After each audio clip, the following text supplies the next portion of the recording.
And good evening, everybody out there. It's Will with Rocked On Detroit Lions. We have another good event for you tonight. We're going to wait a little bit to try to get some of you fans in here live. I'm going to put some information here into the chat. One, I want to make sure you guys can see us and hear us. And we're going to be opening up the phone lines tonight, so we'll be putting the phone number in.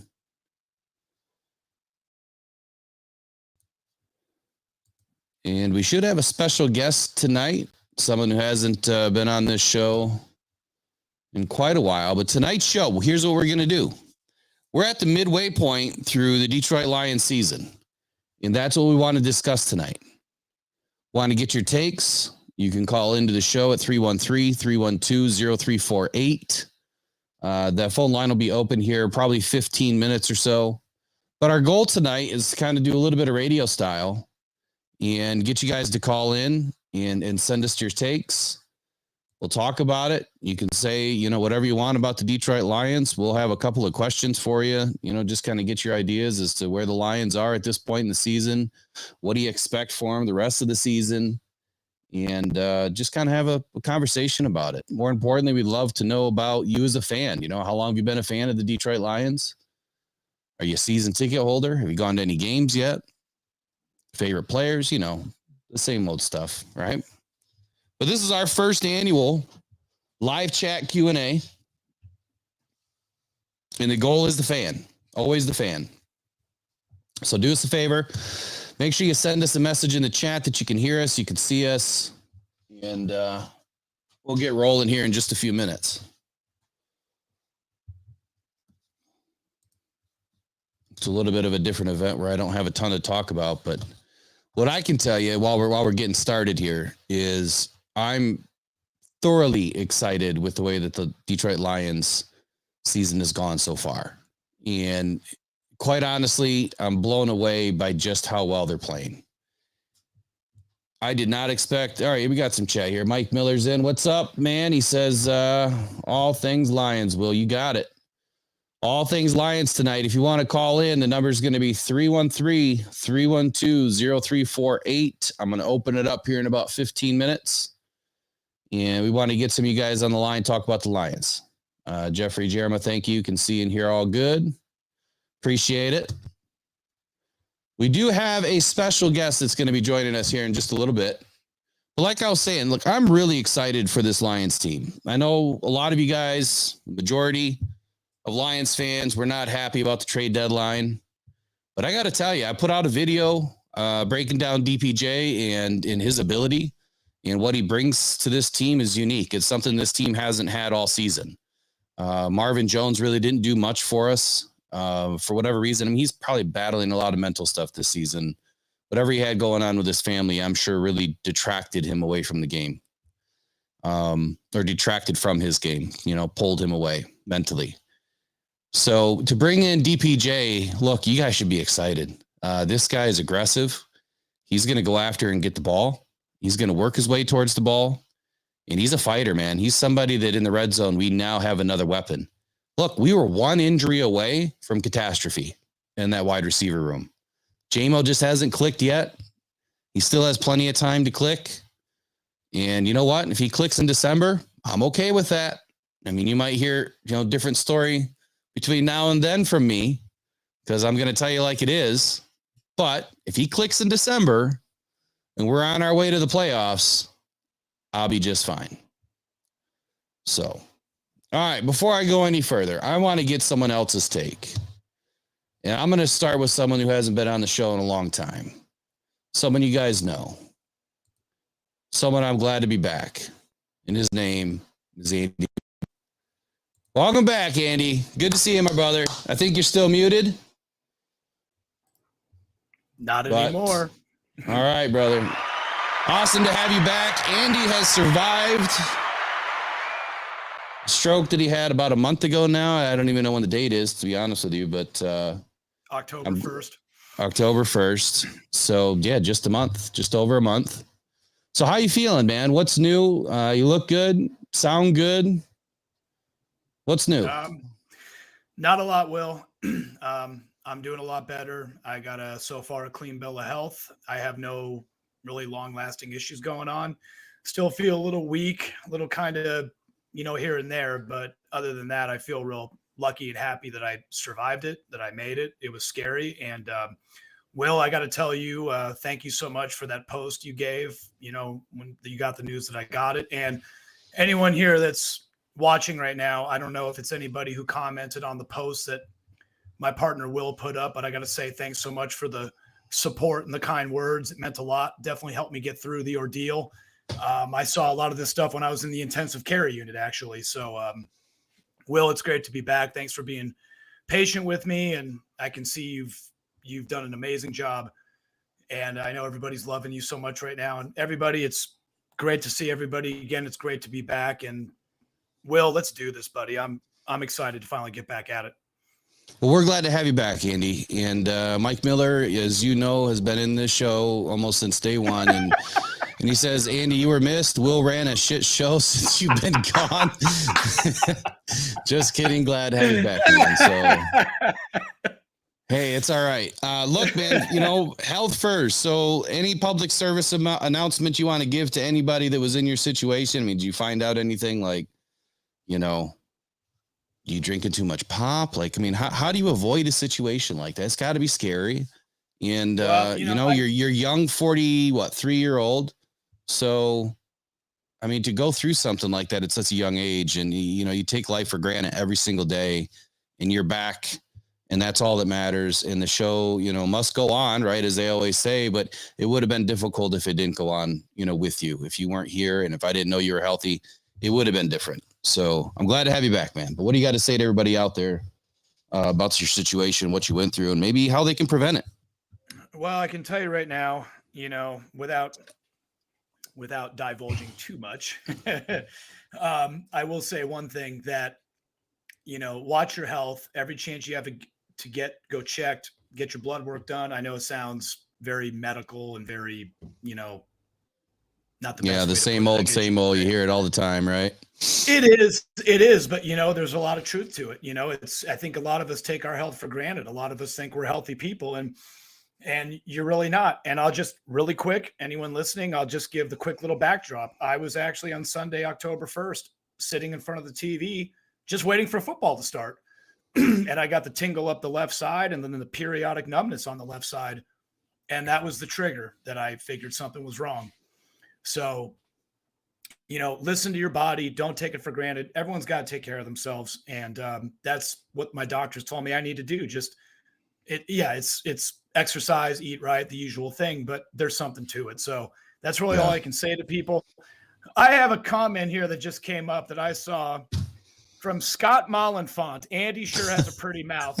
Well, actually, let's make it clear. Well, Mr. Scott Mollenfont is my cousin. So thank you so much for being on, Scott. Appreciate it. Oh, is he the one in West Virginia there? Yeah, it makes sense now about the pretty mouth comment. All right, so let's get into it. Andy, you're a fan of the Lions. Obviously, we know that.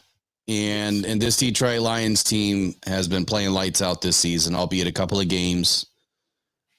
What is your overall thoughts right now on the Lions? Where do you grade them, A to whatever, on where they are right now and where they're going to be for the rest of the season? Well, I actually, as of right now, I give them a B+. I'm very happy with the offense still. I think the offense is still producing rather well. Offensive line has been a little shaky from time to time. Goff's gotten hit a few times during some of these games. Nothing crazy, but enough to push him back. The defense has been a little up and down. I mean, I'm not going to say they're horrible, but I'm not going to say they're not an elite defense. But I know I've had my thoughts on the defense, the trade deadline. You said it. I'm kind of one of the ones I wish they would have gotten someone else on the interior in the front, but we didn't. I still think the defense can carry it. Overall, offense, defense, not looking too shabby. I'd put them as the number 3 team in the NFC for sure. I put them behind the Niners and the Eagles. I think that's a pretty fair assumption on my part for them. Overall, I'm still going to hold them to my 14-3. Granted, that gives me one more loss. So, there's that. But overall, as a fan, And as a media man, I'm very happy with them, Will. I'm very pleased. It's the first time in a while I think any of us can say that when I watch this team, I have confidence in them. I have confidence they can win games. Very happy with them so far. It's different when you turn on the TV nowadays, and you're watching the Lions, and you know that. Well, let's just look at the Raiders game, for instance. You know, I was at the game, and I got to tell you, I was feeling a little uneasy when we're pooching field goals and turnover after turnover, and it's like the offense is doing their job, and then all of a sudden it's a turnover, and it means like 3 times in a row, 3-4 drives in a row, we're just not getting it into the end zone. And it made you sit back and think, all right, how's this game going to go? Well, I kind of knew right away when the defense stepped up and they went and got the ball back for us right away or made some big plays that we were going to be just fine. It was just going to be one of those games where it's going to be kind of grinded out, and you'll get through it. But it's different now when you can turn on the TV and you know that one of two things is going to happen for sure. Our offense is going to go lights out, or the defense is going to knock some lights out. It's that rarity when you can combine both of them together that this Detroit team is really special. And we've seen it, a couple of games this season where they were able to put it together. The Falcons game, I want to say that, they were able to have a better defense than offense. The Seattle game, we had a great offense and no defense. The Chiefs game, I think they were trying to figure themselves out on both sides of the ball. This Raiders game, we had phenomenal offense. I mean, Jahmyr Gibbs almost put up 200 all-purpose. As an offense, we put up almost 500 yards. Even with 3 turnovers, they were still able to win by, 14 or 12 points, I think, at the end of the day. So this is a special team. It's a special group. They've been banged up. They've been injured. And we're finally getting some players back, and we should expect a few more back here in week 9, week 10. So, look, if you're following the Lions right now, there's a good reason for it. You've got a special group. You've got a special coaching staff, the right ownership, the right amount of draft capital, plenty of money in 2024. This team is on their way. So with that said, Andy, I'm going to ask you again what you would like to share about the Lions right now. And then I want to try to turn it over to the fans and jump into the chat and see who wants to be our first caller tonight. Well, actually, let me go to the chat real quick, Will, because we got quite a few that have shown up. Scott's asking, do you think guys 5 will be back after the bye? Well, I can tell you he's nursing that rib injury still. So I know that I've heard that he's been looking better. I hope he is back after the bye. I'm still going to put him as questionable because, those ribs are not something to mess with. Will, what do you think about that one? Do you see Montgomery coming back after the bye? Yeah, I do. He's going to have 4 weeks off.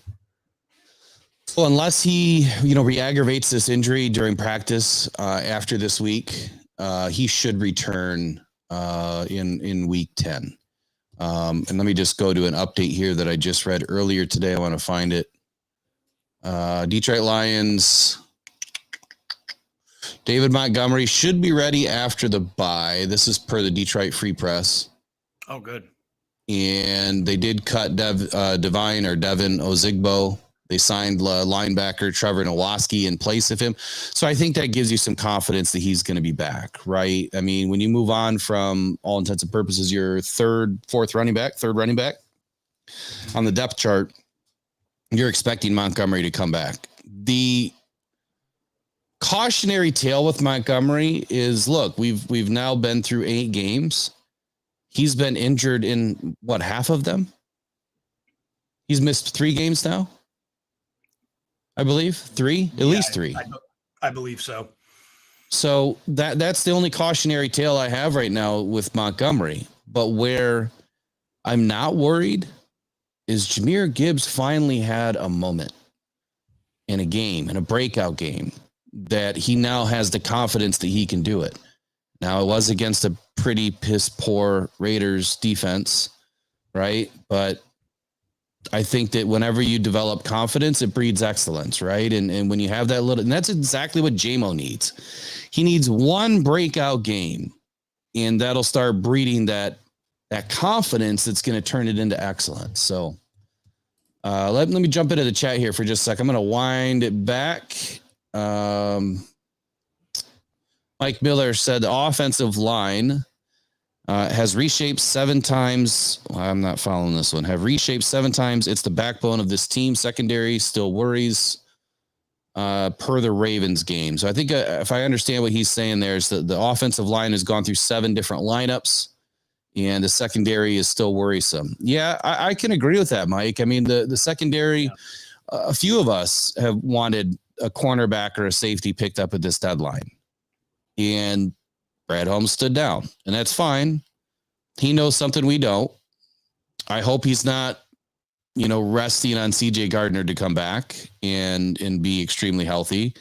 But if that happens, we're in great shape. If it doesn't happen, I think we're still in good shape. I don't think that we have much to worry about. Look, Cam Sutton is definitely a top 10 corner in the league. Might even be better. So we do have a good number one. What were you going to say, Andy? Oh, no, I was going to say, I was actually just Cam Sutton myself too. I think he's definitely the staple of our secondary. He's been playing amazing. I'd put him in top 10, maybe even a corner in the league. He's been doing exactly what he was brought in to do for this defense. So he's the one shining light. And I'm really hoping that Gardner Johnson comes back. I know he's been dropping some little cryptic messages on social media saying he should be back soon. I know when that is, we don't know, but at the minimum, that I think would really shore up the rest of that secondary, and Branch is back too. So I think you get that piece back, you're going to be looking real good. Yeah, I think it's critical that you have Branch back. I mean, he's the lifeblood of that defense when he's on the field, in my opinion. He's electrifying. A few good plays from Branch really gets that team motivated. Hey, we got a new comment in here from Kim Kensler. She says, hello to Will and Andy. First time listening to the podcast. I've been posting on the page for a couple of weeks now. Hey, thanks, Kim. Appreciate having you in. And just like we do all of the new followers and listeners, welcome to Rock On Detroit Lions. I'm glad you found us. And let a friend know. And you probably don't know everything, but this is Andy's first night back. He was off for a month, and he's back. So clean bill of health. He's able to go back at it. Let's see. Couple of other quotes here. I just saw one in here about. Where was it? It was about what games are left on paper. Should we lose? Where did that go? I think I lost it. There was a question. Wait, here it is. I already got it up. Mike Miller. So what games we might lose on paper, Saints or Cowboys?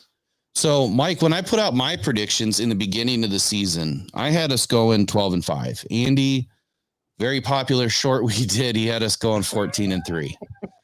And I almost spit out my pop when he said that. That was amazing. When I redid my predictions, so that was like prior to August, I put my predictions out, or right at the end of August. And then I redid my predictions. I think it was after week 2, maybe week 3. Maybe it was week 3. And I had us going 15-2. And that was, we already lost to the Chiefs. Can't go back on that one. I had us losing to the Chiefs from the beginning anyway. Don't criticize me. I just thought it was going to be a tough game. I thought that everyone would be healthy on the Chiefs side, and it didn't shape up that way. The next game I had us losing was the Cowboys, just because it seems like Dallas seems to ruin stuff for us more often than not. I just don't think they're going to ruin anything this season, because we're going to have way too many wins towards the end of the year to have it really matter, other than seeding. And I think for seeding, it could be, a big thing. But Saints, no, I don't think we have anything to worry about. I think it's just the Cowboys is the last test on this schedule. What do you got to say, Andy?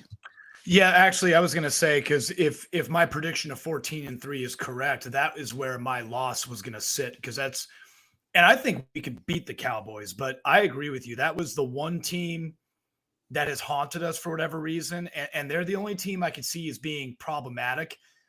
And the worst part of it is I actually saw a comment here by somebody, and I'll just read it real quick as I was skimming down. Someone wrote, "Cowgirls are overrated." I agree. They are. And in fact, the Cowboys, they're overrated every year. It seems like we all have to suffer through it. So, however, they're the team that I do kind of I am concerned with, and yeah, if I give this team any other losses this year, it would be Dallas. Every other team, though, as I look at the schedule, we theoretically can win every game here on out, except Dallas. If we beat Dallas, though, and Will's prediction of 15-2, regardless of who we pick to lose, comes to fruition, then that'd be even more amazing for seeding and everything possible. So that's what I have to say about that one. So I noticed this comment here from Scott Mellenfont, and I apologize if I didn't pronounce your name right there, but it says that linebacker from Saginaw, I believe it's Nowitzki, looks to be a freak. His numbers are off the chart. Hopefully he can come in and make an impact. When I saw him at practice during training camp and then during the last preseason game, that kid can play. And he honestly looks like another Jack Campbell, just not as refined, not as long, probably not as quick, but he's a thumper. And I like that about him. So I'm excited to see what he can actually do. All right, so I'm going to open up Lion Syndicate at Andy. Yeah, he's finally back. What's up? Finally Lion back Syndicate? tonight. How you doing, buddy? It's great to be back finally. All right, so I'm going to open up the phone lines if you guys would like to call. You know, tonight, this is a different time to go tonight, but the last live show, we had over 500 people in the live. Of course, that was also trade deadline too. But tonight's a different story, but we want to open up the phone line. So tonight's theme is our first ever Lions fan chat Q&A. We'd like to see, or have some people call in, talk to us about, your history as a Lions fan, maybe your favorite memory, favorite player, how you view this, how you're viewing the season right now. Where do you see us, ending up, win-loss wise or playoff wise, or heck, even Super Bowl. Let us know what you think. So I'm going to put the number in the chat. And when you call it, I'm going to put myself on mute. And then I'll bring you in shortly. So phone lines are open. Number to call is 313-312-0348. 313-312-0348.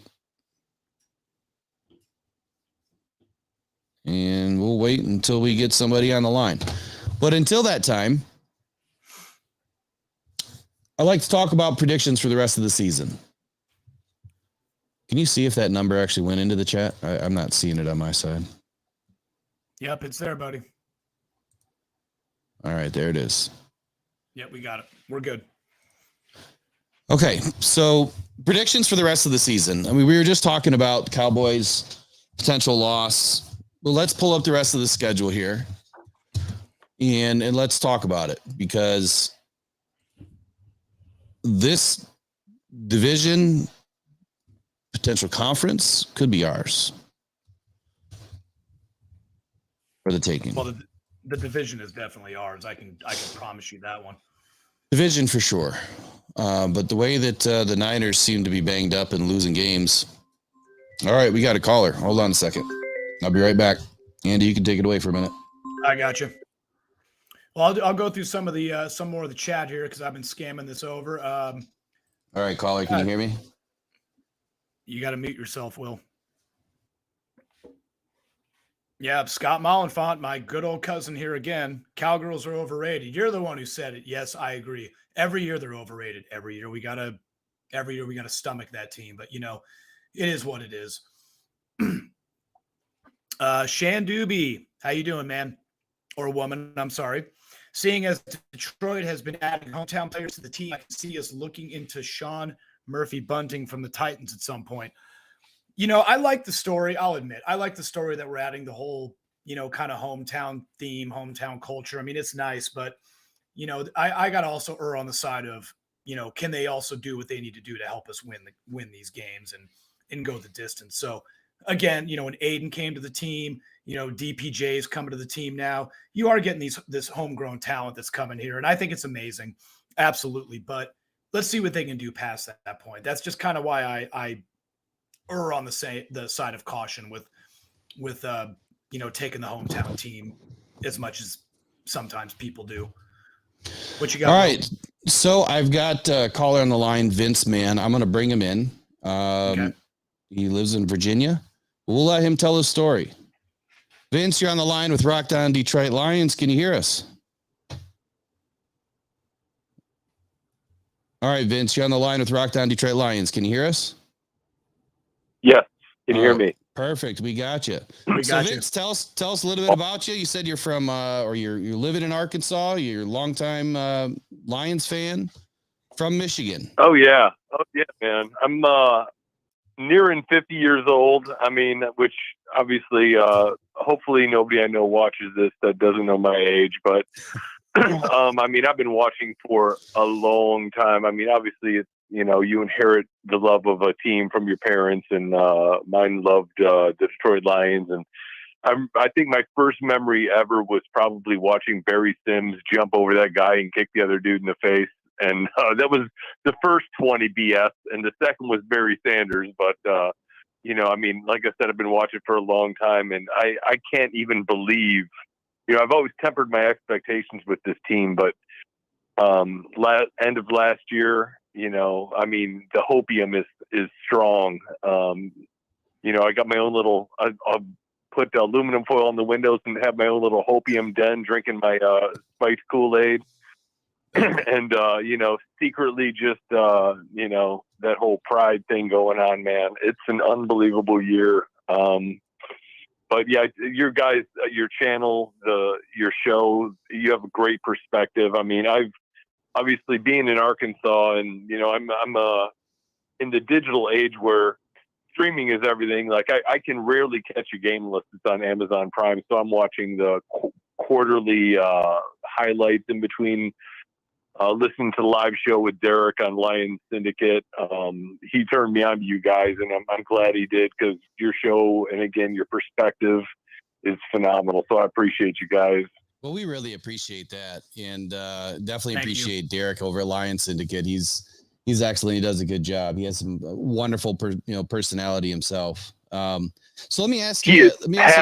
Yeah, he's very very. I haven't shown that side yet. We haven't done too many live events, but Andy will tell you, right. At the games, I get a little wild, but I mean, you wouldn't be a true fan if you didn't get lit up at some of these games. But so, what do you think about the rest of the season? I mean, the Lions are sitting at 6-2. If you were to grade them right now for what they've done this first half, and what do you think they can do the second half? What would you say? I mean, the grade would be kind of what do you call it? Where it's graded on the curve, kind of, just based on it being technically the third year. And I mean, we clearly don't have the personnel, and I don't think, I honestly trust the process that the team is going through as far as Brad Holmes and his selections. I mean, we just don't have all the pieces to be elite, but I mean, I couldn't be happier with the progress of it. And do I want it faster? Yeah. Did I want Chase? Yes. But that's not, I mean, big picture, I don't care if we don't get the Super Bowl this year, if we get it for 3 of the next 6 years. You know what I mean? Like, big picture, like, I want to enjoy this rise that we're on right now. I think the only thing that really perplexes me is, like, last year, our offense was just scorching in the second half of the season, and everybody was like, the D was holding us back. We're in like the lower third in defense, and this year our defense is exponentially better, but the offense hasn't been lighting it up like it has, and the personnel in the offense is pretty much identical minus Chark. So, like, I was wondering what you guys honestly think about why we might not be putting up the massive numbers. I know we're being smarter as far as running the clock and everything, but like the aggressiveness in the red zone, kind of specifically from like the Raiders game, like, man, we're leaving points on the board because of almost a lack of aggression. And again, I just really would appreciate your guys' opinion on why you think we're maybe not putting up the numbers. Is it just we're smarter this year and we don't have to be as aggressive to win the games? Or, I mean, because I'd love to see some 40-point games this year.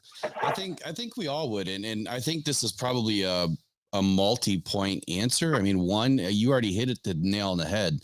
We're not as aggressive in the red zone, and I said this the other day that it seems like we are not targeting in the end zone when we're in the red zone. We're targeting outside of the end zone, and most of our touchdowns are walked in or run in. So trying to extend the clock a little bit more based on the downs, or what? I just don't think we have a true red zone threat outside of Laporta right now. And we don't have a corner guy. Right. Well, we do now. We have DPJ now, who's a true corner guy and a contested ball catcher. We don't have anybody. We haven't had anybody on this team that was a true contested ball catcher. And I think another phase of this he's a low key stud. I mean, based on and again, a Michigan boy, like, I mean, it's just smart. Like, I know everybody.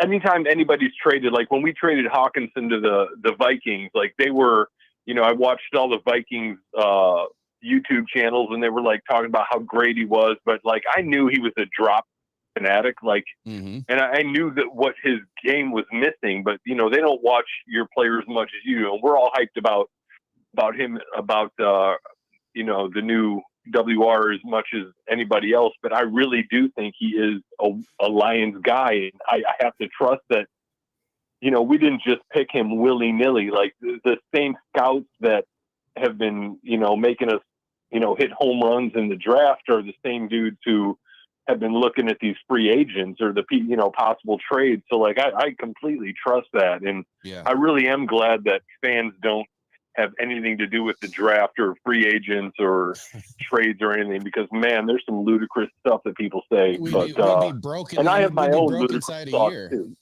We wouldn't have any money left.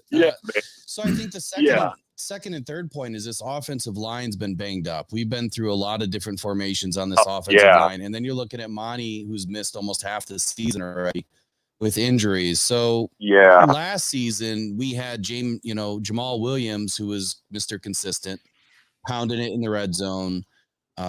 We had Hawkinson for the first half, who really didn't do much for us. He was our biggest red zone threat, but Shark was a better threat towards that second half of the season. He was able to turn it on in the second half of the season and went for he had some clutch catches.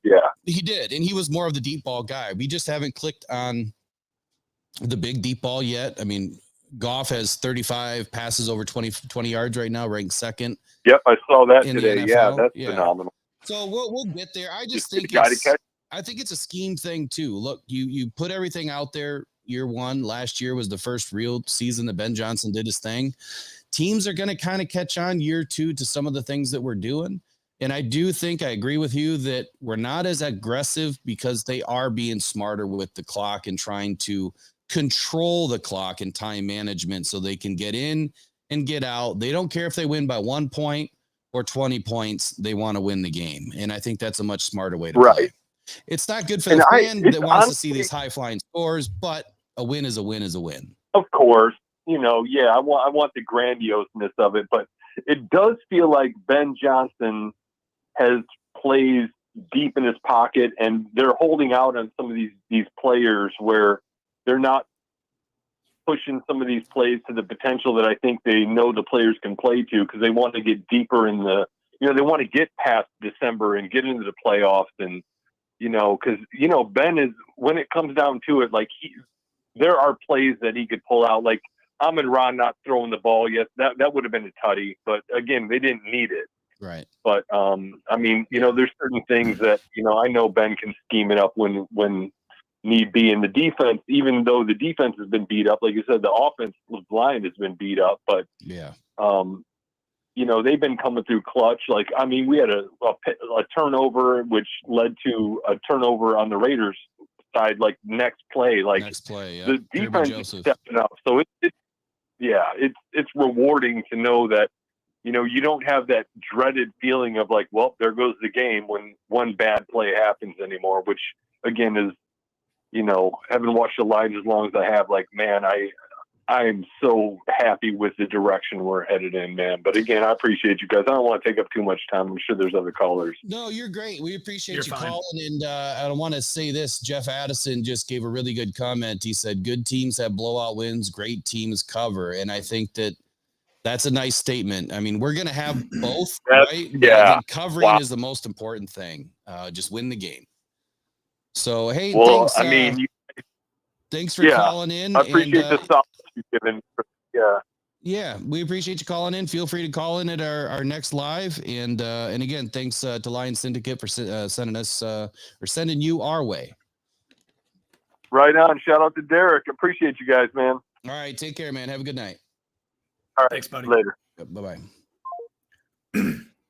So, he brought up some interesting points, and, let's throw this back into the chat too. Why do you guys feel that the Lions are not as aggressive in the red zone? Andy, you didn't get a chance to say anything. Please let us know what you think right now. Well, and actually I was going to, you brought it up, but my biggest thing is I remember in the beginning of the season, we had talked about having Montgomery and Jahmyr Gibbs as our running back core. And I always pictured it was going to be Jahmyr was going to be the special running back, making some catches, doing those long runs. You look at the one touchdown he finally scored against the Raiders. Those are the things that I always foresaw they were going to use Gibbs as. Monty, to me, I always called him to be he's the pure power back. He can break through those. He can break through that defensive line. He's been the one running in at the red zone for us. I think him being hurt has been one of the problems, the biggest problem in our red zone right now. We don't have that power threat of him just bashing through that defensive line and getting pushed into the end zone. I've seen a couple comments about that too. Jeff Addison actually said Monty back will help with red zone offense. And Jeff, I couldn't agree with you more. I think that's been one of the biggest issues. I think they're being a little bit too cautious without Monty there. They got to be able to overcome that, though. They got to take some more shots. They got to get a little bit more faith in, the receivers getting where they need to be to score in the end zone. They can't depend on Monty all the time. But I think that's been one of the issues, not having Monty's a presence there to run those surefire touchdowns in. Again, he doesn't make the whole entire offense. I mean, it's all big one machine, but I almost sometimes wonder if Ben Johnson's got it schemed out to where that's what he's depending on sometimes. So I agree, though, Jeff. I think having him back is going to help out quite a bit. We got another call coming in, Will? Yeah, give me just a second. You got it, buddy. I'll start going through the chat some more. I did see one here. Jeffrey Jerema Jr., I'm sorry if I butchered your last name. True Kings of the North, Lions have it locked down. Thank you. I'll tell you right now, Minnesota was kind of my one team that I was concerned about. However, now that Kirk Cousins died, not literally, I can't see this being an issue anymore now with this.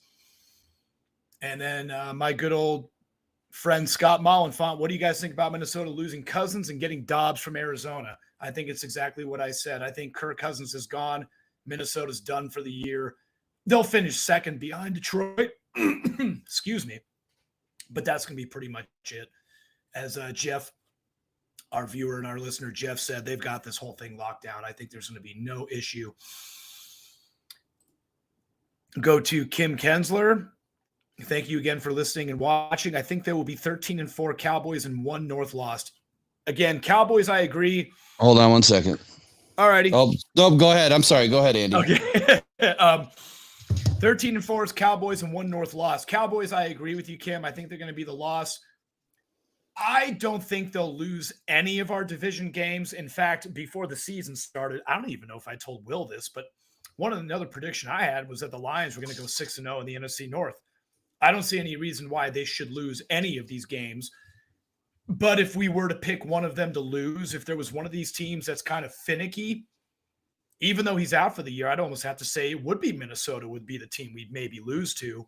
But I hope not. So thanks again. Well, Kirk Cousins is out now, so I don't think we need to worry about it until we see what their backup's all about, So, hey, we've got Derek. We've got Derek on the line from Lion Syndicate. I want to bring him in real quick here. All right, Derek, you're with us. Can you hear us? Hey, Derek, can you hear us? Yeah. All right, Yeah. we got you in. So we got Derek with Lion Syndicate. Hey man, thanks for calling in. What's on your mind tonight? What's up, man? First of all, I gotta say, welcome back, Andy. Glad you made it on the other side of that, man. And you have just made me make a doctor's appointment because I'll be 44 this year. My wife keeps talking about doing that, and I will do that.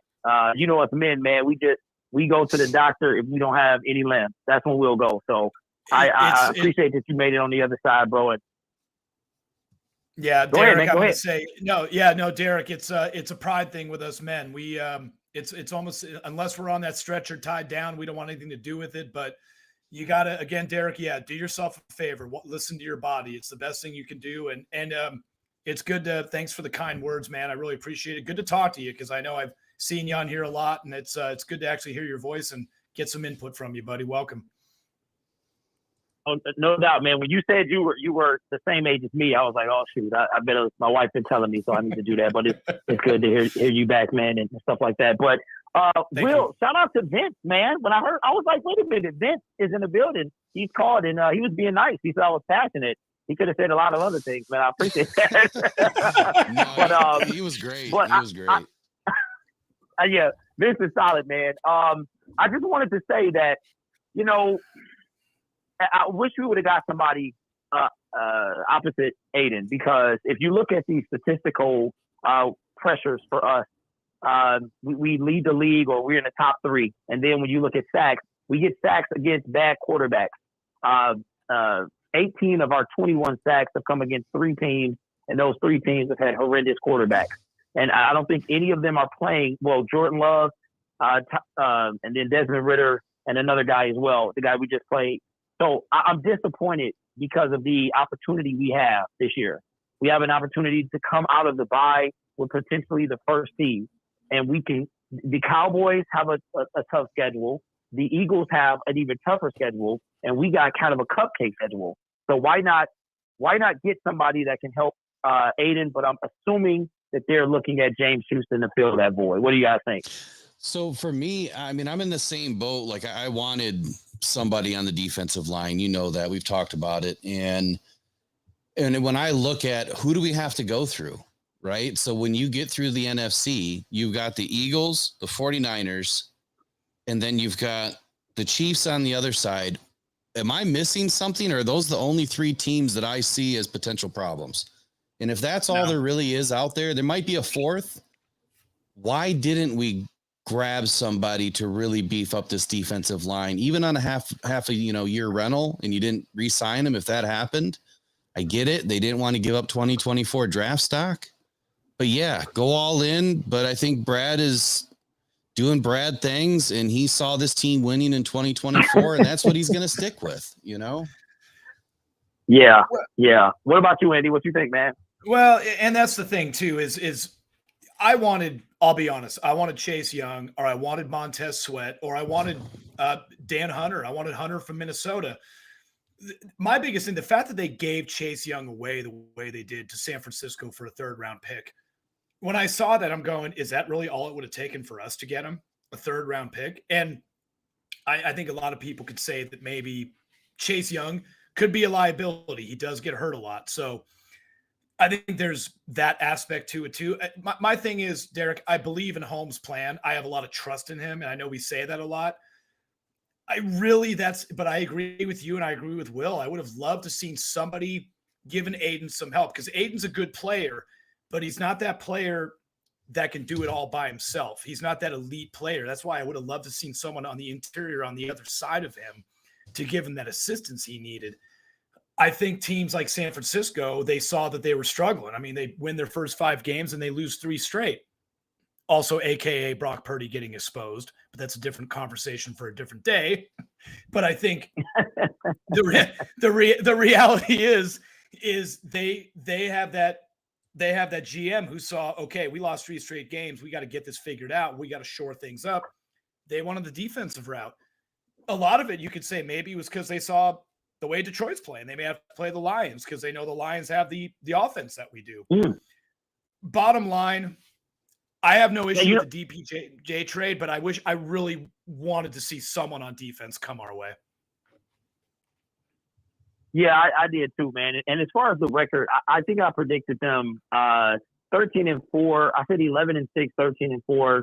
The way they're moving now, I mean, they got 6 wins. They could if they beat the Chargers, they literally, could rattle off another 2. I think we got the Packers and the Bears after that. I mean, if we beat them and go to 7-2, we're looking at a potentially 9-2 with 11 games played. So at that point, I mean, you got to be thinking division is pretty much locked up, and we're looking at a 1 seed. But I don't want them to be any lower than 2, because if they're 2, then the only time they would have to leave is to go play number 1. And if number 1 gets eliminated, they could host the NFC title game. So that's why I guess I was so mad about this, is because we have an opportunity and we get that extra guy, like Will said. I mean, half a rental, I really didn't want that to happen, but if it meant that that person could potentially stay here the next year or something like that. I heard Montez Sweat doesn't want to commit to the Bears, so they got him on a 1-year rental, and I'm not mad at that. So we'll see how it plays out. And, and I say this on my show, man, is that trust is something that Detroit Lions fans have to develop.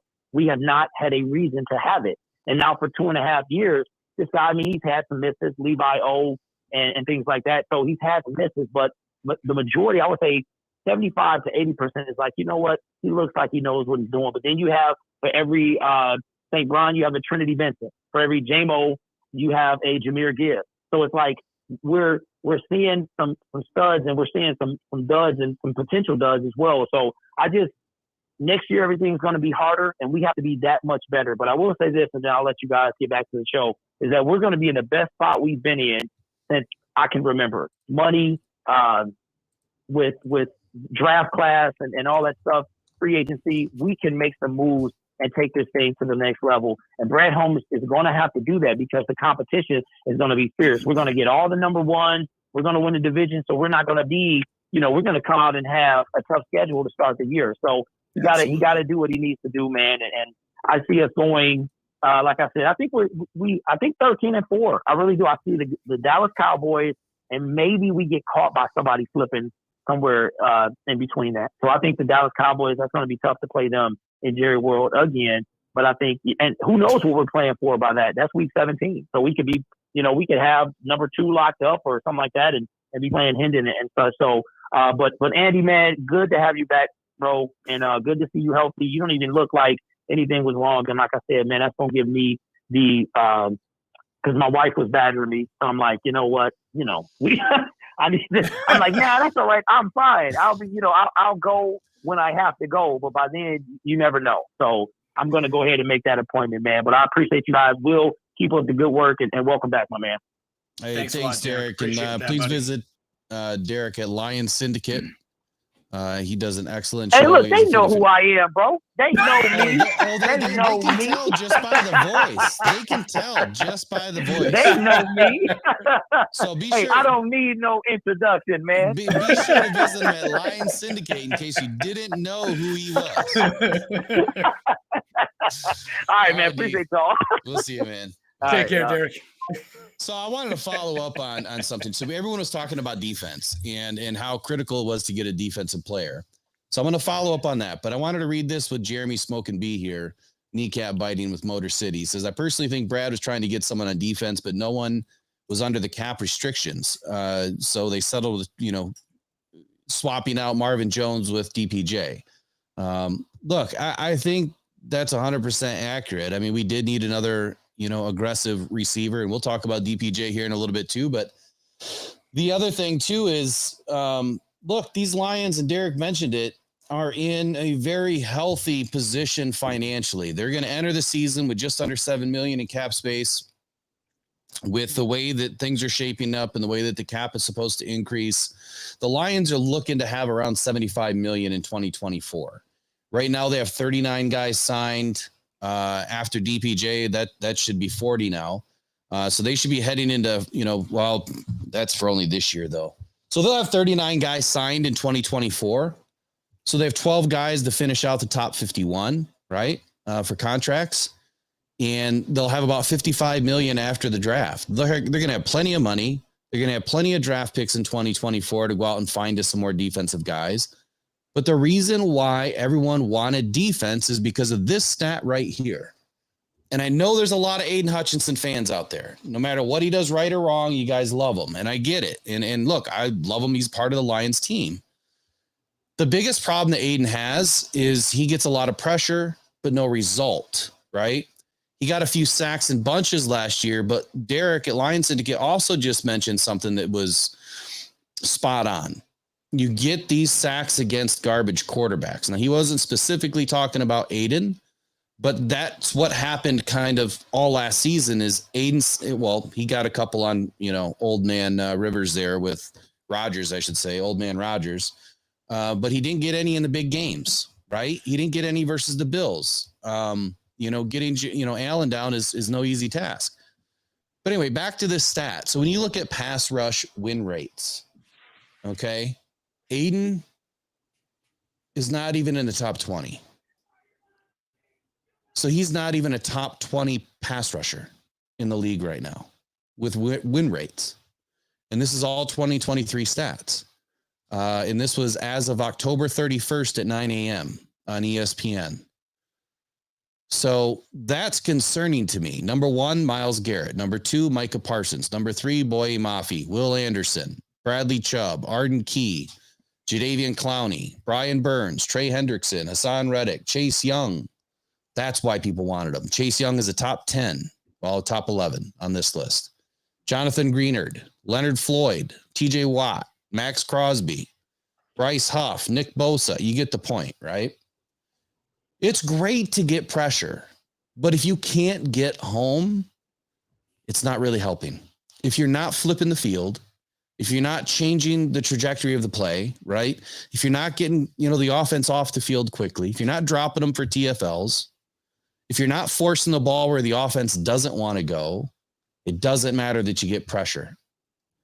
You have to finish, or you have to force the ball somewhere else to allow someone else to finish. And that's why I talk often about a hive defense that works together. Who cares about stats? I personally do not care about stats individually. I care about stats collectively. Look, if 6 guys get a sack in one game, what did he just say? Will, I will stop following. Stop it. You don't say anything against the Hutch. I tried not laughing. I tried so hard. You know what? I'll snap that bobblehead in half. I'm just kidding.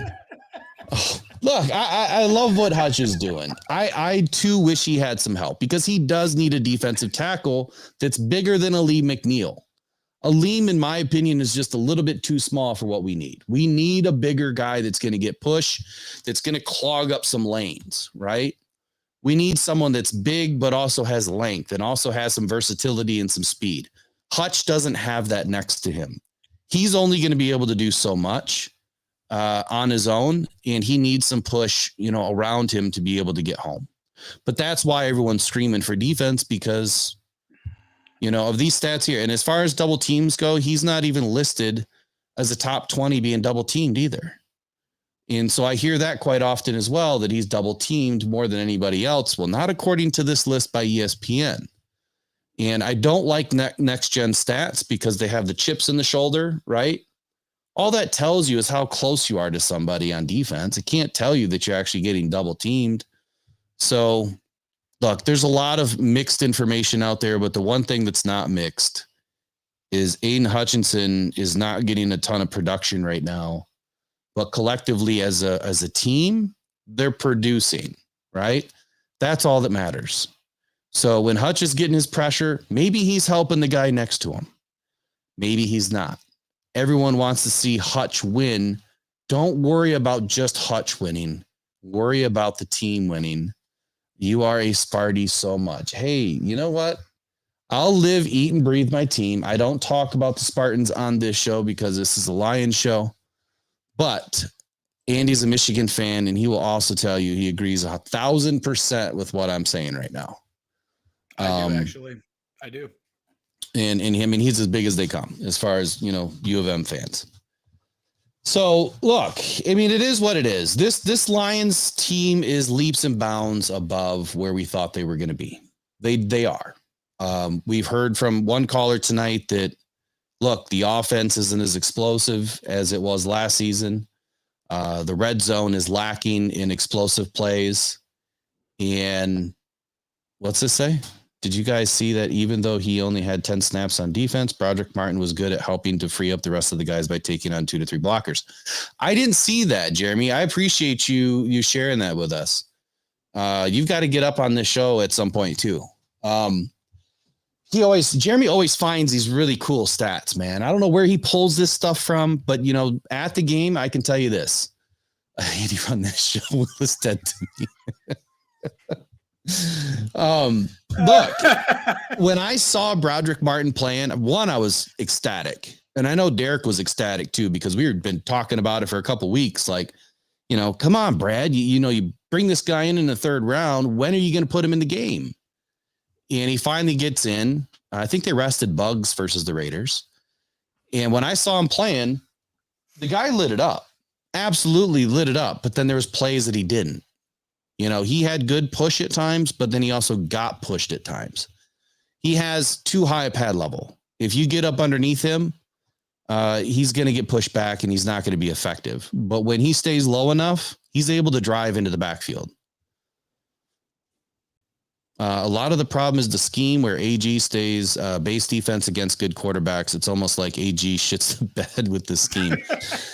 It's one of those things that I was saying the last couple of weeks too. Our defenses had high success when we blitz. Against the Raiders, blitz in the second half.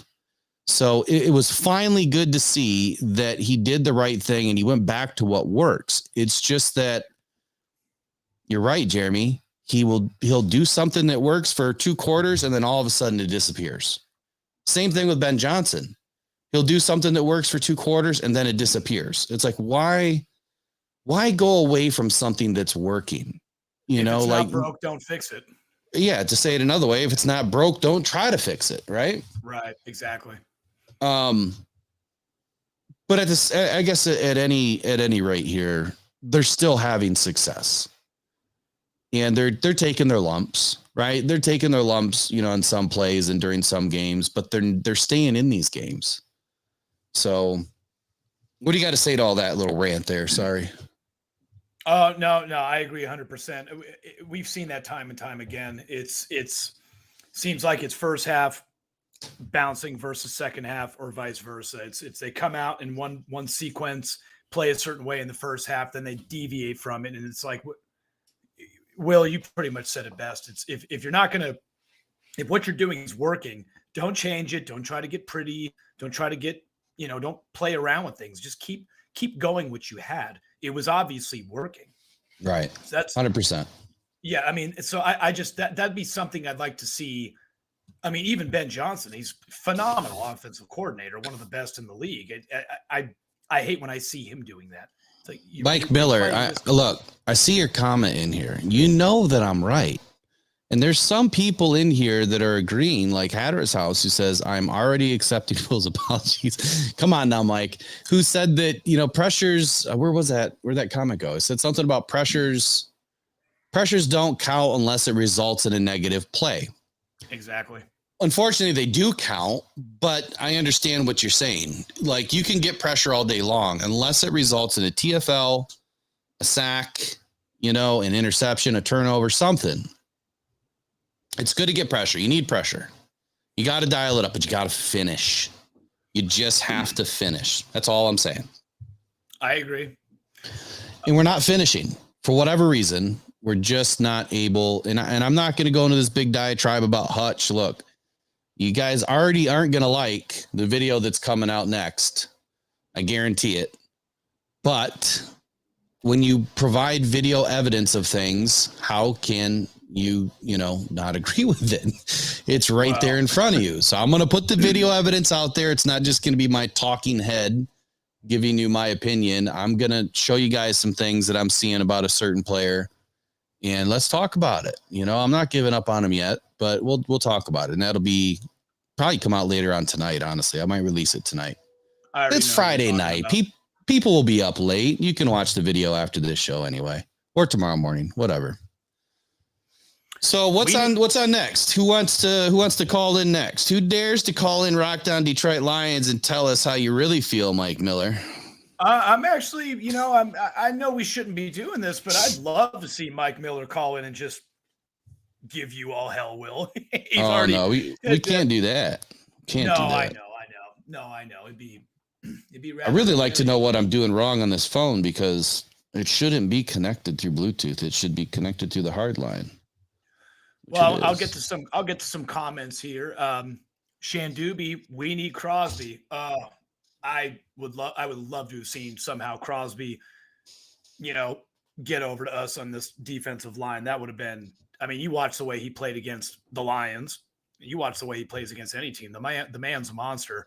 He's another one of those outer worldly defensemen that he gives every quarterback a nightmare. That would have been great to see him come over, but maybe next year, maybe another time would be amazing. Scott, I got you saying offense overall is down league wide this year. I agree. When I look at last year's offense versus this year's offense, there's a stark contrast. I don't know what it is. Maybe his defenses have gotten better and smarter. Maybe the offenses are playing a little bit more carefully and managing better. I don't know. Personally, I like when I see more games that have explosive scores. I'm not going to say that one Bronco game, what was it, the Broncos and Dolphins, 70-20. I'm not going to ever sit there and say I enjoy a game like that because that was utterly humiliating. But I agree. The offense is definitely down from what it's been. Kneecap biting with the motor. Time to do my half-season review shortly. See y'all next time. Yeah, see you soon, buddy. Thanks for joining us today. Love it, Jeremy. When are you going to get your butt on the show, man? Give me a call. You got my number. Reach out. Let's get you on. So before I forget, I got to say thanks to Detroit Lions and my dad for making sure that I got this loyal Lions member hat here. Great job, Detroit Lions, sending out the gifts. Really appreciate it. It's a nice hat. I'm not a big snapback guy, but it is what it is, man. I love a free hat. So, all right. So what's on deck next? I want to talk about some mid-season stats. If you don't mind, can we go there, Andy? Of course we can. Go right ahead, Will. All right. I didn't know if you were into the chat or had anything going on. I had to turn my heater off. I got a few more I'd like to read, Will, then I'll let you get at it real quick. Do it to it. All right. Got Jeffrey. Again, Jeffrey, I'm not going to try to say your last name because I think I've already butchered it. But from a former defensive tackle, I always heard it from my coach's lowest man. Lowest man wins as soon as you stand up. You lost the fight. 100%. Absolutely. Kneecap. Oh, still on. Interesting notion. Next year, Crosby has less dead cap after June 1st. Send 2025 and 26 first and a third for him. I don't want to give up that much capital. Well, you know what? Maybe 24 and 26, draft capital will be more sexy to teams in 2024 as opposed to what they were this year because they weren't biting on what Brad Holmes was offering, which was 25 and 26, capital for guys this season. Right. And Hatter's house, even an incomplete pass. Yes, finishing is the key. That goes along with what you were saying, Will, with, you can pressure and rush the quarterback, but you got to be able to finish it too. All right. Hey, there's something I don't want to forget that I mentioned tonight. So Billy Sims is at the Troy Sims barbecue this weekend. He's doing an event. I'm not sure on the times. But if you guys are anywhere near that area or like me and willing to travel, go visit Billy Sims. They've got all sorts of autographed memorabilia. He'll be doing some stuff on site, and you should go visit him. I got a call coming in, Andy, so take it away. I got you. Mike Miller. Ha! I already know what you mean by that, buddy. And the last comment I've got so far, Hatter's House 710. I have a feeling we are. Okay, you got Mike Miller. I heard that. Try it again. I have a feeling we're making splash move next year. Hatter's House. I agree 100%. I could see them making I could definitely see them making some big moves. I don't want to guess what those could be. I'd like to see, Max Crosby, we talked about a little while ago. I'd love to see a player of his caliber come over, even though I'm not going to give up a lot of draft capital and space just to bring him in. But with the draft coming up, I'd like to see at least get a player like that, or in free agency, try to find a defensive interior man to at least that gets up to his somewhat standard of play. That would be nice. Will, do we got a caller? Yeah, we've got your buddy Mike Miller on the line. So right. I'm going to try to bring him in right now. Mike, can you hear us? Yeah, I can hear you, man. How you doing? Awesome. We got you loud Hey, and clear. Mike. Thanks for calling. And look, you wanted my apology about Hutch, so here it is. I apologize that Hutch is not finishing on his pressures, but I can't help him finish. I see what you say about Hutch. He gets upfield way too much. Yes, he does. I agree. Thank you for agreeing on that, because that's my biggest deal with Hutch, is that he gets too off balance and upfield and takes himself out of the play. He's just too damn quick. That's his problem. He's too quick. He is. But first off, I want to say, Andy, welcome back. Glad to have you. Missed you. Show wasn't the same. Will was lost without you. So, just great to have you back. Well, I appreciate that. Thanks, my friend. Thank you very much. I appreciate that. We need you, Andy. I needed this. Definitely nice to be back. Back to Hutch. Hutch is such a raw talent that I see, and he needs to be coached, and he needs to stay home. And I agree with you, Will. He gets upfield and leaves a lot of holes, especially with running quarterbacks. Yep. Geno Smith, Geno Smith is not a running quarterback, and we couldn't get to him and expose. To me, we should only have one loss. We should not have lost against Seattle. Jared Goff threw the pick six. We never got the ball again in the overtime. The only game that we really got beat in was Baltimore. Baltimore exposed us and showed us what we truly need to go back and to the drawing board and what we need to do. Yeah, no, I 100% agree with that. And I think you're hitting the nail, right on the head there. That, look, Hutch is a phenomenal player. He really is. He's strong. He's dependable. He has, some good moves now. He's starting to put it together. But the one thing that I'm going to give to Hutch this season, and what I've noticed, is yes, I think that he gets upfield too quickly, and on mobile quarterbacks, it hurts us. But the other thing that I'm noticing is he is not rushing the edge as often. I think AG has him dialed back to sit and to try to contain. And maybe you'll notice that now in the next game, but there's going to be some plays where Hutch he's sitting home. He's sitting home and he's kind of staying in his zone a little bit more often, which last year he was all go all the time, it seemed like. I noticed that, especially on up the middle run plays. I noticed he's out of the pile. He's not in that pile. He's not I noticed he's kind of out of that pile. I don't know if he's trying to stay healthy or what it is, but I just noticed he's not sticking his, I'm a Michigan fan. So I've watched this kid couldn't tell from the beginning, and he always stuck his nose in the play. Yeah. Whether he was the third or fourth guy to get there, he was there. He was pushing the pile, and he's not doing that. So I don't know if it's coaching, which I honestly hope it is. I think it's the scheme. So in college, you win an NFL contract by hustle, right? You get your hat on every opportunity, every play, every tackle. You want to be there or be close. In the NFL, you win a bigger contract by not allowing the big play.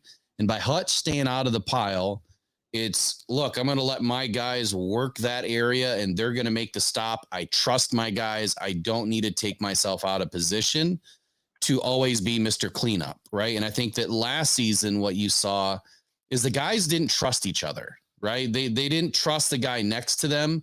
So every single man was trying to make the tackle and trying to get to the ball. That left us exposed. And when you're out of position, it's like the oh shit moment, well, now the ball's going that way and nobody's there because we're all in the pile. right? And yes, so I agree. I agree. You're seeing discipline. I think that's the word we're looking for. I mean, the defense is just one of the better defenses I've seen. I'm 43 years old. I've been a Lions fan since the early 80s. My first game was in the Silverdome watching Barry play against Atlanta. Nice. So as far as a defense for the Lions, that is just nothing. That's something you don't hear. The Lions never have a defense. We've had Calvin Johnson. We've had Herman Moore.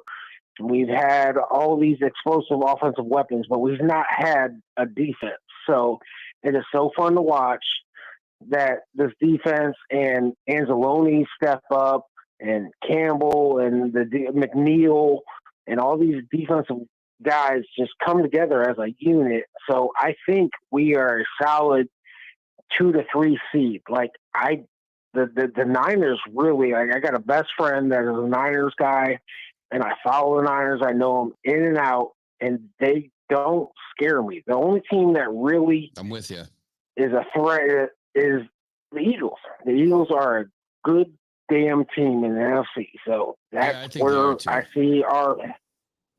So I really love and hope we get a chance at the Niners, and then get to play the Eagles in the NFC Championship game. I really do. With our schedule remaining, I see the scary games. I posted the question of the Saints and the Cowboys, and depending which Cowboy team shows up with us, which Detroit team shows up. Do we show up with the team that showed up in Baltimore, or do we show up with the team that showed up in KFC? Right. No, I agree. I think that, this Lions team is a tale of two halves, or, you're depending upon, it's all dependent upon who shows up, like you said, and any defense and any offense can show up any given Sunday. Let's just hope that a little bit of each shows up against the Cowboys, because the Cowboys are beatable. They're not. They've been exposed this season too. So I got a couple questions for you. And first, I want to make a couple of points. One, Jeff Addison said that Hutch's quick spin moves puts him in a non-called held position. He needs to swat those arms off him when he spins. And I want to say that I agree. The one thing that I don't see Hutchinson doing enough is hand fighting. The guy needs to go take jiu-jitsu, taekwondo, whatever it is, tai chi, whatever it is, karate. Mm-hmm. He needs to go do that in the off season so he can learn hand fighting. And I'm not saying I know hand fighting, but I'm just saying it would be good for him to do that. So that way he can get quicker at swatting the hands off of him. And that'll help him to propel up and past the tackles or whoever's on him a lot quicker. And then Jeffrey Jeremy said, and that's something I saw from Aaron Donald. Like, if you ever watch somebody that's good at hand, Aaron Donald is the best, and J.J. Watt. If you ever seen them with their hand fighting, like, they are excellent with that. They're constantly. That's a veteran move. Yeah, they're knifing to get them off, and it's interesting. So then Jeffrey Jeremy said that he's a Sparty fan, then he can put aside and acknowledge that Hutch is one of the best D linemen to come out of Michigan. I mean, I'm in the same boat as Jeffrey. Look, being, in this space in media or as a Lions fan, I don't care about college anymore. When we have a show about the Power Five, we'll talk about college then. It doesn't spill over into this show for me. I'm going to give you the truth, the honesty, the transparency between. I don't care if you're a Bama guy, a Clemson guy, Georgia guy, Sparty, Michigan, Penn State, Notre Dame. No one's an Ohio State guy, but you know what I'm saying. No, I'm the same way. Like when the Buckeyes come over, you got Taylor Decker, you got all these Buckeyes coming over, Jeff Okuda. Like, once you hit and you're a Lion, you're a Lion. I don't care where you came from. Like, it does not matter to me. So let me ask you this. I mean, these are elite schools. Right. Sam Laporta, did you even agree with the pick? I mean, that's first question. And two, did you envision Sam Laporta to do what he's done this season? Not at all. 100% not at all. But my trust is in that war room. That war room has proven to me that whatever, like, they could draft a guy that is a potential 7th round pick and draft them in the 3rd round. And I'm going to support it until they give me a reason not to. I agree 100%. And that's how I see it. Like Brad Holmes has nailed, I'll say, 90% of the picks.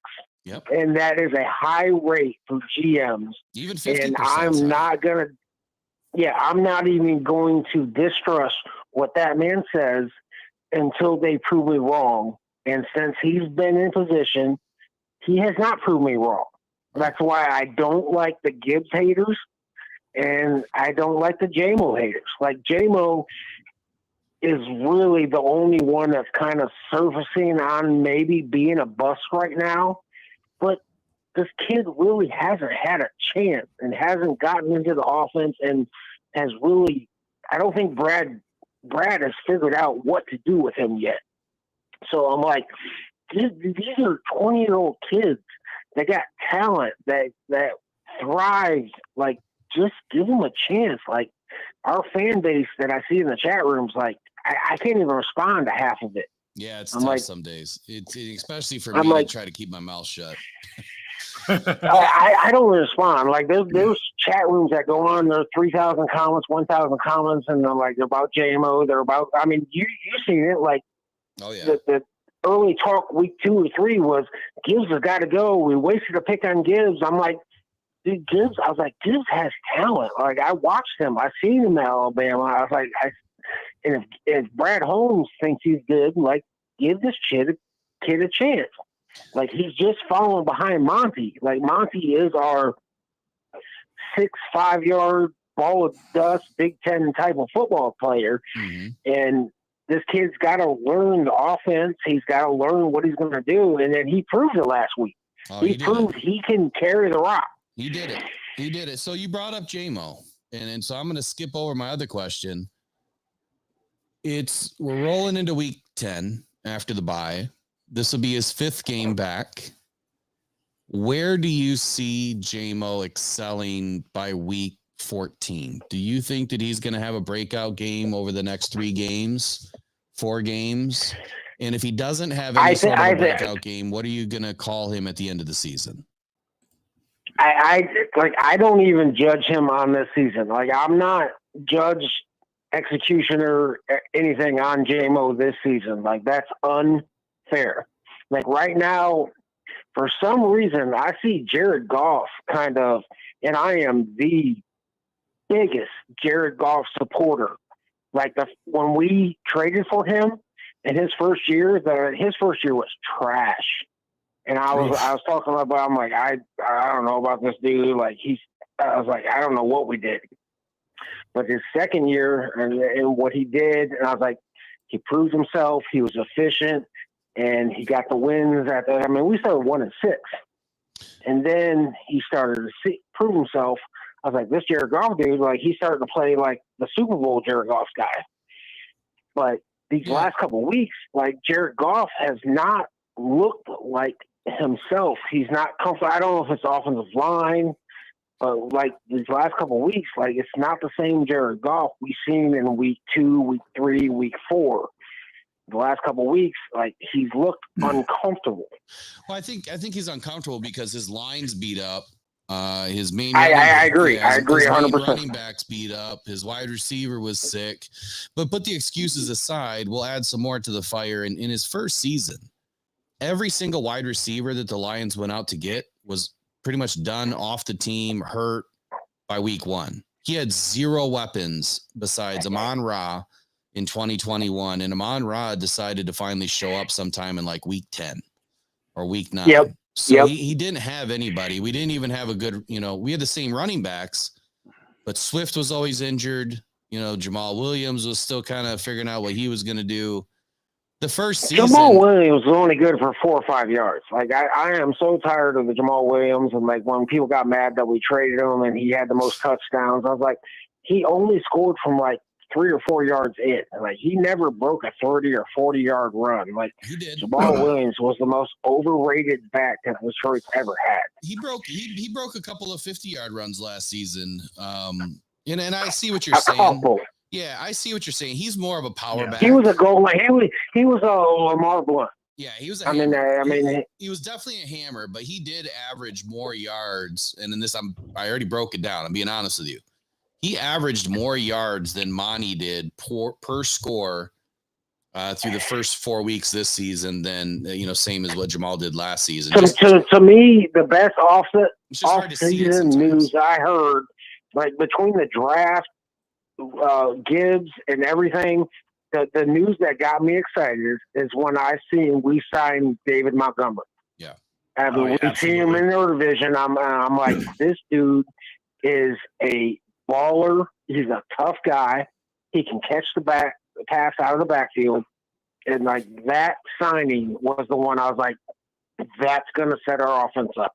That's going to set our offense up where we can go first. We will be in 2nd and 5 and 2nd and 4 because of this guy. You know what's interesting to say, and then this will be the last one, and I'll let you run. Craig Reynolds this last weekend looked to me like a mini Monty. He's just a little bit smaller. At least he looks like he's a little bit smaller in person. But mini Monty, he got so much to prove. That kid played lights out, and he was like the mini Monty bowling ball this past weekend versus the Raiders. And just got it done. But it's the Raiders. Yeah, and I give the Raiders. The Raiders defense. I gained a lot more respect for them this week than I had going. I thought we were going to do 49-0 on these guys, and their defense, like Crosby and their defense, I gained a lot of respect for the Raiders defense this week. Yeah. Well, I mean, if we're gonna give Craig Reynolds it's the Raiders, then we've got to give Jahmyr Gibbs it's the Raiders, and I hope that that's not the case because. But no, I think the Raiders defense is tough. Like I really did like. Yeah, they're okay in my opinion, but I just hope that that means Jahmyr is going to be able to have a good week 10, and that we just didn't see him beat up an ugly Raiders team. But we'll see. No, I think he's got that confidence now. Like he needed that confidence, he needed that booster, right. He needed that blonde lady humping his leg in the Lambeau in the Ford field leap, the Ford leap. Yeah, the Ford field leap. I don't even know what to call it at this point, but that was. Hey, Mike, look, we appreciate you, man. You've been a longtime listener and follower of our pages and this channel, and we really appreciate you, man. You're always in it. You're always sending in the chats, and we really appreciate you for doing that. And because of that, go ahead and reach out to us offline, or we will. I'm going to send you a brand new charbroil grill cover to cover your grill for the winter. And I just need to know what size just need to know what size your grill is, man. So we'll touch base offline. All right. All right, man. Well, Andy, I appreciate what you're doing. Keep doing it. We Lions fans appreciate it. And you guys are doing some good content. All right, brother. Take care. Thank you. Thanks, man. Bye. Appreciate that. Mm-hmm. All right. So you heard from the man himself, Mike Miller. He had some good things to say, Andy. What do you think? I agree. It's the Lions Leap. That's what it's called by Shandubi. The Lions Leap now? Yeah, that's what Shandubi put in the chat. It's the Lions Leap. I agree with that one. I like it. I actually do Lions like that. Leap. That's really good. You know what? Maybe I'll make a T-shirt with Gibbs on it, and we'll call it the Lions Leap, and we'll put it up. I like it. That's a phenomenal idea. I like that. Lions Leap. Real quick, Shandubi also said Jamal. I just had that up there. Sorry. No, you're good. Jamal isn't really doing anything special in New Orleans. Well, that's great. I mean, we didn't expect it. New Orleans kind of fell flat on their face this season. Yeah. So before we took Mike's call, I wanted to go over some stats for just a second. And Andy, do us another favor. If you will wind back to the beginning of the chat. Yep. And just find a random person to give another charbroil grill cover to. That would be great. So the Lions right now, passing yards, Jared Goff is sitting at 2,174. Jahmyr Gibbs has 399 yards on the ground. Man, they couldn't give him one more yard in the game the other day to get that 400. Amon-Ra is our leading receiver with 665. Alex Anzalone is playing lights out. I mean, probably his best season yet. 57 tackles.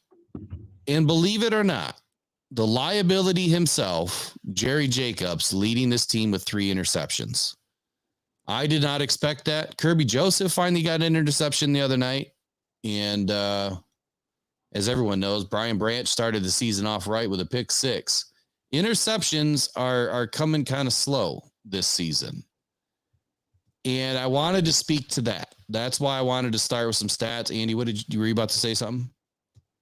No. I'm looking through the names. Keep going, Will.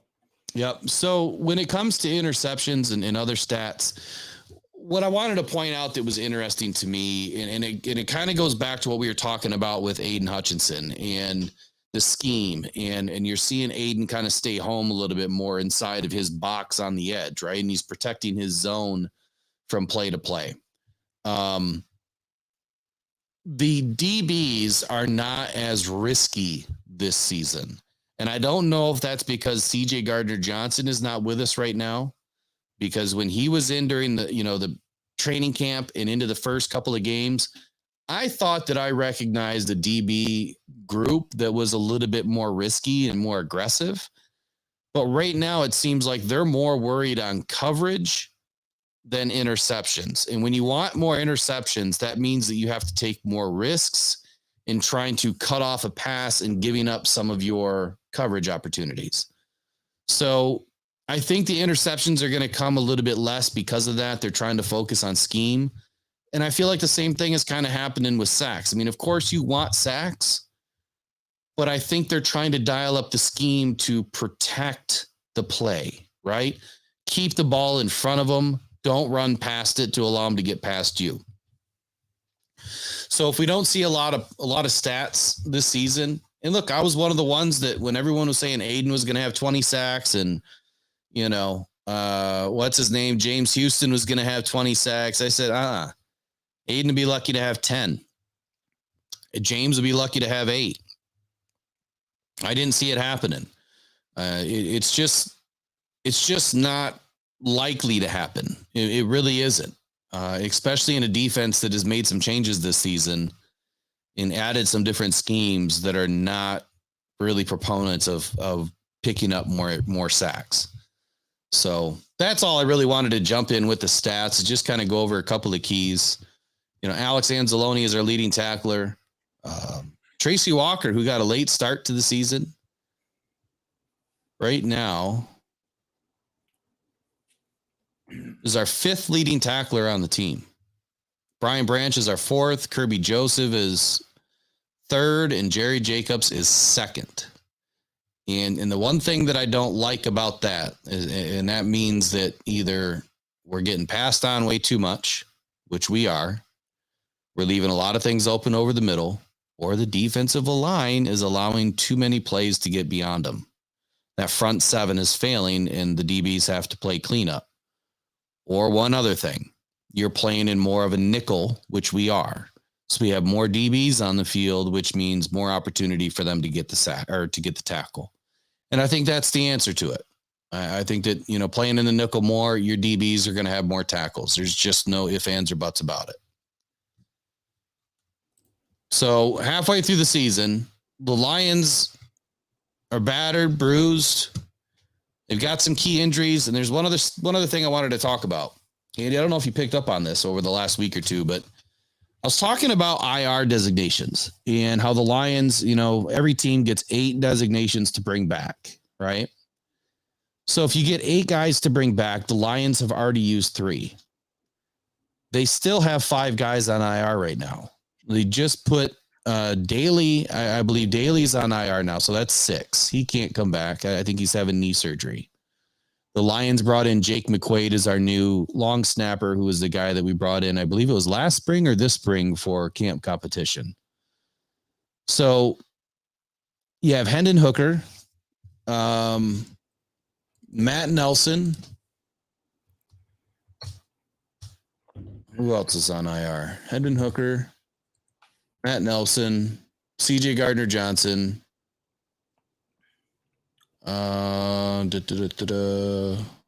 Mosley. Emmanuel Mosley, but he's gone. Yeah. Zonovan Knight.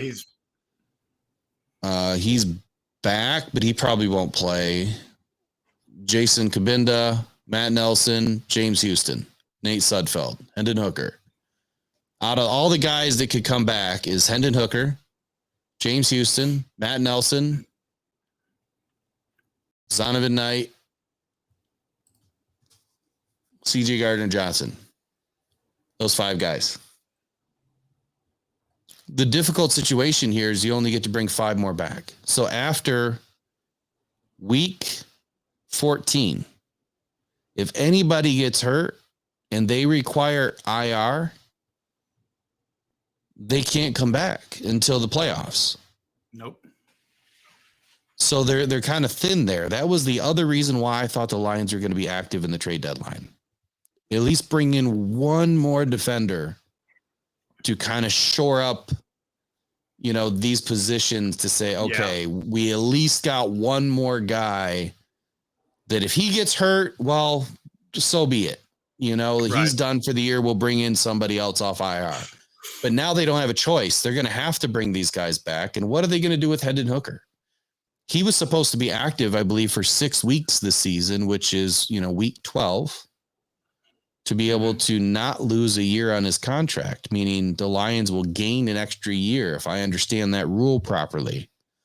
And the Lions spoke to it. So would you bring Hendon Hooker off IR just to save face? Andy, what would you do? I don't know if you understand what I'm saying here.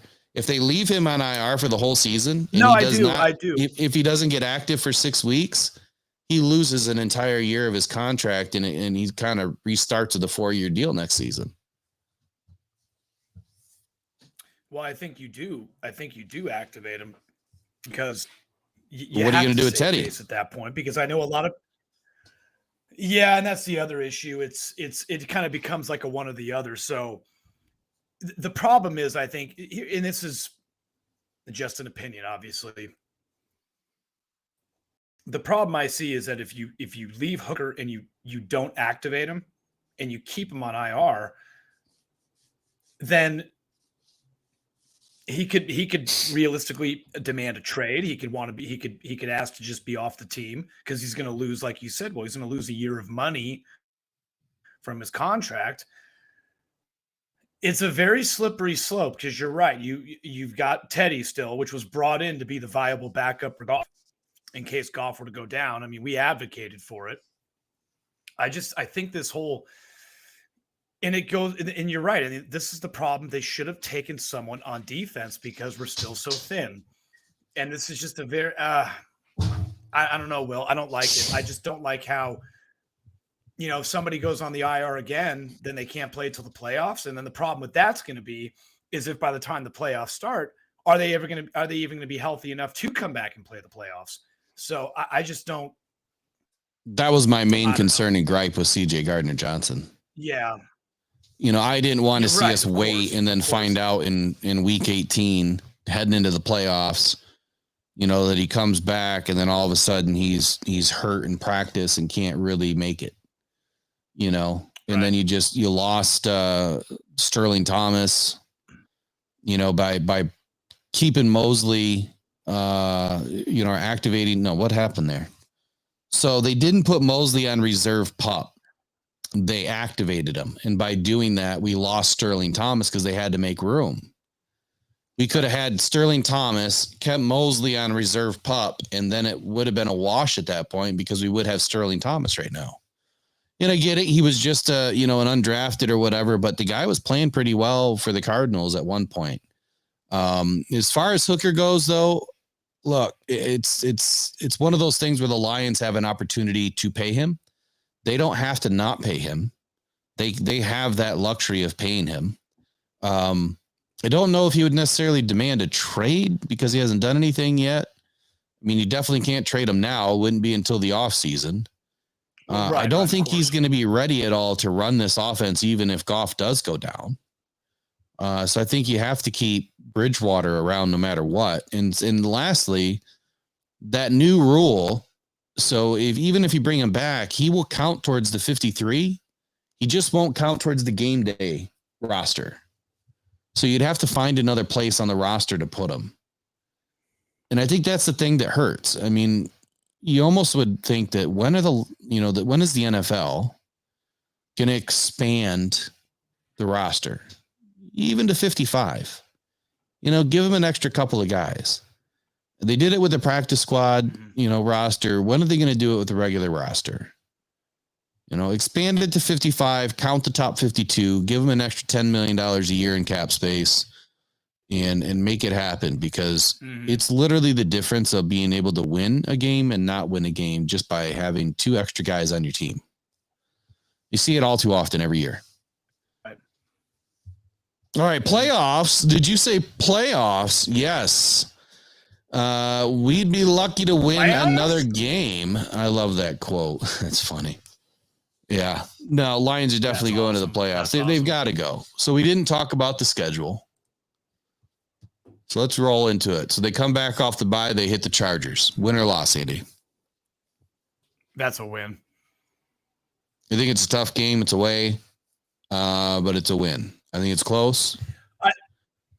I think it's going to be a close one because, actually, I just want to rewind back. I just missed this quote by our friend Mike Miller.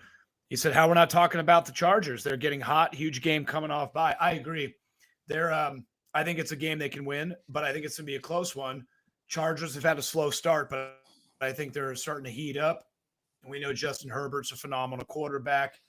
The team overall looks like they're definitely heating up and looking a lot better. So it'll be a win, but it's not going to be an easy one. Yeah, so Chargers talk. We'll do the full breakdown, obviously, the Friday before the game. So game number 2 after the bye is Chicago Bears at home at Ford Field. Definitely a win for me. Definite win. All right. Packers at home November 23rd for Thanksgiving. Win for me. Win. What a disaster Jordan Love is. Complete disaster. This kid doesn't have a clue. He's awful. And the Bears, you know what? Let me wind awful. it back to the Bears, because I heard a quote from, who was I listening to? Was it Pat McAfee? Might have been on Pat McAfee's show. Steve Lombardo, I think is his name. Okay. Either way, I think it's Lombardo. And he basically said the Bears are idiots. Why would you go out and bring in somebody in the trade deadline when you aren't going to do anything this season, and you just gave up a number 2 for a half-season rental? For what purpose? Like, these are the stupid trades that bad teams make. You know what I mean? Oh, absolutely. I didn't understand that one at all. I mean, we could have had him, and he goes to the Bears, and I remember I just sat there going, really? I didn't even know what to say. That was the Bears are just in the doldrums of the most poorly run organizations in the NFL right now, them and like the Raiders as such. Well, I guess for me, Horrible move. Bears trade a 2024 second round for Montez Sweat, who's on a, like I said, a half season rental. They're going to have to re-sign him to a contract for this to make sense. But what are they playing for? They're not playing for anything. No, there's nothing to gain. You're right. Absolutely. Let me go back to the NFL standings. I don't even know their record right now, but I know it's bad. I think the Bears are. Oh, what are they? We should know this. Are they 2-4? 2-6. I think. Hang on, I'm 2-6. Yeah, I thought that's what it was. Will. They're 2-6. They've got nothing to play for. There's no way they're going to catch up. I mean, I guess I shouldn't say that, because the Lions had an opportunity, and I said it all last year, even though they were 1-6 to start the season, they could still come back, and they almost did. Yeah, but okay. But honestly, real quick though, the comparison there is a little on the iffy side for me, Will, because you've got, just look at the quarterback, Jared Goff versus Justin Fields. Who you taking in a clutch game? I'm not taking Justin Fields. I guess it depends. Yeah. No, I'm just kidding. I'm taking Jared Goff all day, because you don't need legs to be a quarterback in this league. You don't. You really don't. You need a good offensive line, and you need, halfway decent receivers and a decent arm. And Jared Goff has all that and more, and he can extend plays. He just needs to be held clean. He needs 2.5 seconds in the pocket, and he can dice it up. The one thing I will say is I like golf indoors better than outdoors. What say you on that? Golf indoors or outdoors, or do you not care? Personally, I think he's good either way. I've seen him adapt in both directions. I think, personally, I think any quarterback probably prefers indoors, considering some of the places they have to play at. But Goff he has adapted very well. Real quick, Mike Miller. Yes, I did see Jared Goff's costume. Willy Wonka. It was great. I loved it. And well, I got another comment. The nice part about the Lions schedule, when you look at it, so the Chargers, SoFi Stadium, right? Indoor, outdoor stadium. So we're going to LA, home, and then the Saints, and I believe that's an indoor stadium, right? They're in a dome. Yeah, they're in a dome. Yeah, Caesar Superdome. Yep. So far, all indoors. And then they go to the Bears. They got their first outdoor game after the bye in December 10th. And then the Broncos come to the Lions, so we don't have to travel to Mile High, or what used to be Mile High. And then the Lions go to the Vikings, so that's going to be a cold game on Christmas Eve. Well, let's talk about it. Have an indoor stadium too. Oh yeah, they do too. Sorry. So you've got win for the Saints. You calling a win for the Saints? I'm calling a win for the Saints, yes. Yeah, I don't see the Saints doing anything. Beating the Bears twice. Broncos are hit or miss. So I'm going to call it right now because I didn't put this on my predictions. I said that the Lions' only loss for the rest of the season was against the Cowboys. I think I'm going to switch that to the Broncos, and people are going to think I'm stupid. But for some reason, that could be our second home loss. No. I don't know why I just think the Broncos, even though they got beat 70 to whatever, I just think something might happen here. Maybe I'm crazy. I don't know. But the Broncos, look, either they're packing it in at this point in the season or they're trying to save their jobs. And that's what has me worried is when they're trying to save their jobs. Yeah. You know what I mean? Yeah, no, I know what you mean, but that team is a train wreck. They just don't look good. They don't look focused. Russell Wilson looks like he doesn't want to play football anymore. That'll be where I will disagree with you, Will. I think the Lions got that game. All right. So then you got the Vikings, then you got the Cowboys. What are you doing on the Cowboys? That's the other loss that I think is going to happen. I think that's the team they're going to lose to. Because yes, the Cowboys could be hit or miss, and yes, they could be either Dak Prescott's really good, which he's actually really not, but he has his moments where it looks like he's good. If you didn't notice, I have no faith in Prescott whatsoever. That the defense is my biggest concern with the Cowboys, and the thing is too is that if we still have the biggest reason why I picked that's a big one that the Lions will lose is because if we still have a battered offensive line and Dallas's defense is healthy, I think that's the game right there.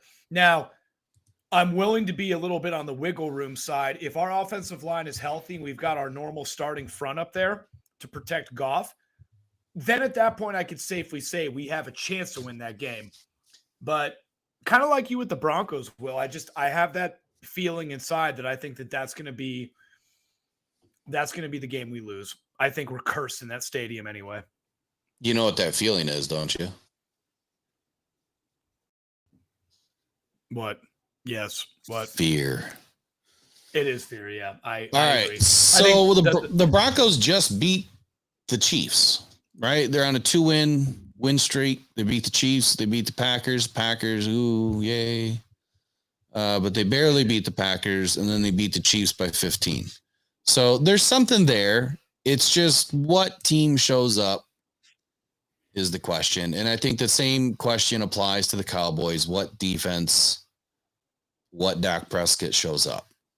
So there you have it. Vikings at Lions last game. I think we're both calling a win. Look, I don't care who they bring in at quarterback for the Vikings. I think they're packing it in. They're going to try to go for draft picks right now in draft position. So in all reality, these Lions really can finish 15-2. Oh, they can. Probably no worse than 14-3. I'm still giving them 14-3. And unless they get really unhealthy really quickly, they're going to come back off this bye really, really healthy. And I don't see that changing much. No. It's unlikely that, unless you've got one of those injuries that's like a nagging injury, that can always creep back up like a Frank Ragnow's injury can. Yeah. And that's probably the only one that scares me or did scare me up until I saw what Graham Glasgow did. So my next subject and the final subject tonight is this offensive line. Graham Glasgow. Brad Holmes. I can't say enough good things about what he did here with Graham Glasgow. I was apprehensive as all get out. Look, I know Graham from when he was a Lion and how well he played when he was here. He came back to join his brothers, Taylor and Frank, and working with the young buck Panay. And I'll tell you what, that guy played a solid game against the Raiders the other night. I couldn't even tell you, if I didn't know any better, I would have never thought that Frank Ragnow was even out of the game. Graham did that good of a job. So right now, I'm telling you that my player of the week goes to Graham Glasgow for the Raiders game. But the game ball goes to Jahmyr Gibbs, in my opinion. We didn't get a chance to talk about the Raiders game. This is your first day back, but I'm truly excited. I want Graham Glasgow back next year. I don't know how old he is, but I want him back next year. And I want him back because he's going to help bring up some of these guys like Colby Sorsdahl. Colby Sorsdahl did an amazing job. 5th round pick this season, and he's playing in positions that he's not normally playing in throughout college. I believe he was a right tackle, and he's been playing the guard, and he's doing a bang up job too. I mean, you look at what happened in the beginning of the game. Who got hurt right away? Well, they brought Skipper in, and they banged a touchdown right behind him first play. So Colby's doing an excellent job for the 2 games that he's been in. Got a full game snaps in, 86 snaps in last week against the Raiders, and he's going to be a tough kid for this offensive line. I think that not only is he going to be a developmental piece, I think that he's going to be a long-standing anchor on this offensive line for years to come. What do you got to say to all that? Well, I agree with you on Glasgow. Well, first of all, I checked, Will. Glasgow's 31. He's 31 years old. That's why I think Brad Holmes is so intelligent about this stuff, because I think he knew the severity of potentially what could happen with Ragnow having that really still nagging issue with his foot. Because we've talked about it, Will. If Ragnow, that foot injury gets too extreme, he's done. His career is over. Yep. And I think that's something that Brad Holmes, he had to look at. And you're right. I noticed that in the game too. Glasgow did so well that, and it's never ever discounting or saying anything negative about Ragnow. What that shows, it shows the ability for Brad Holmes to go out there and fill in those voids, like having to replace Ragnow. Glasgow played outstanding, absolutely outstanding. Did a great job filling in for Ragnow. And you're right, the veteran presence of bringing in these new guys, it's gonna go the distance. It's gonna be tremendous.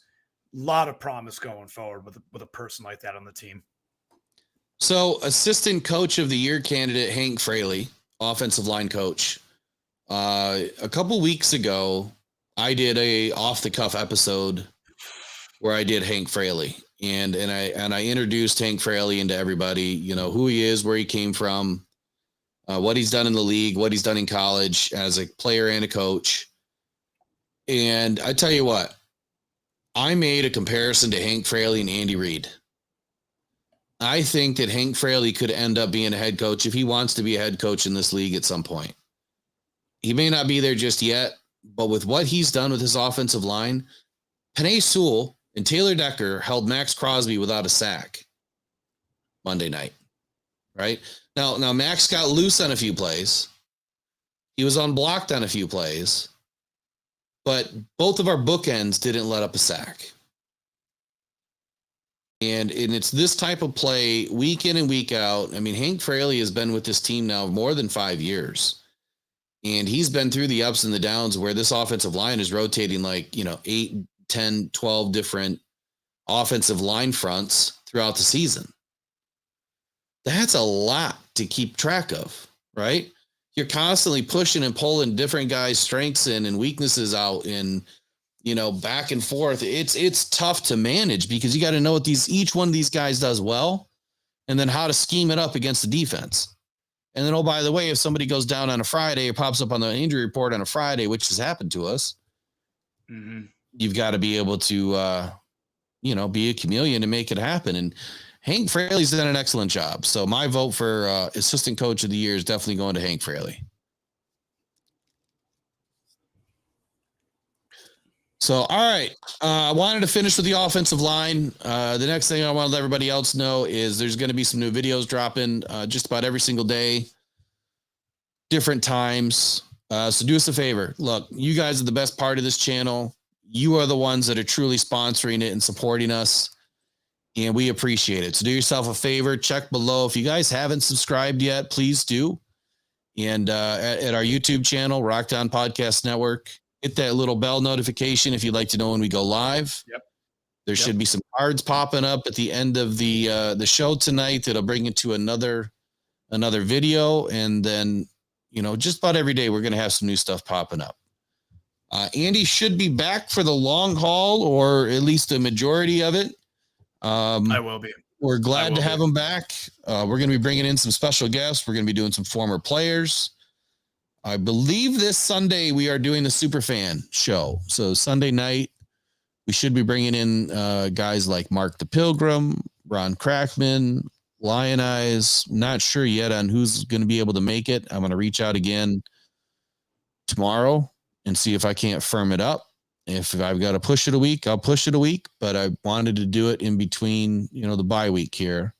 So we got this week only to really get it done.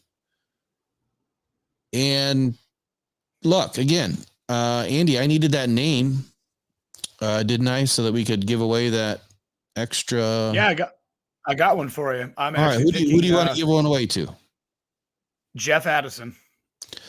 Jeff Addison, if you're still with us, reach out to us, offline here. You can DM us and let us know what size grill you have. And same thing for you, Mike Miller.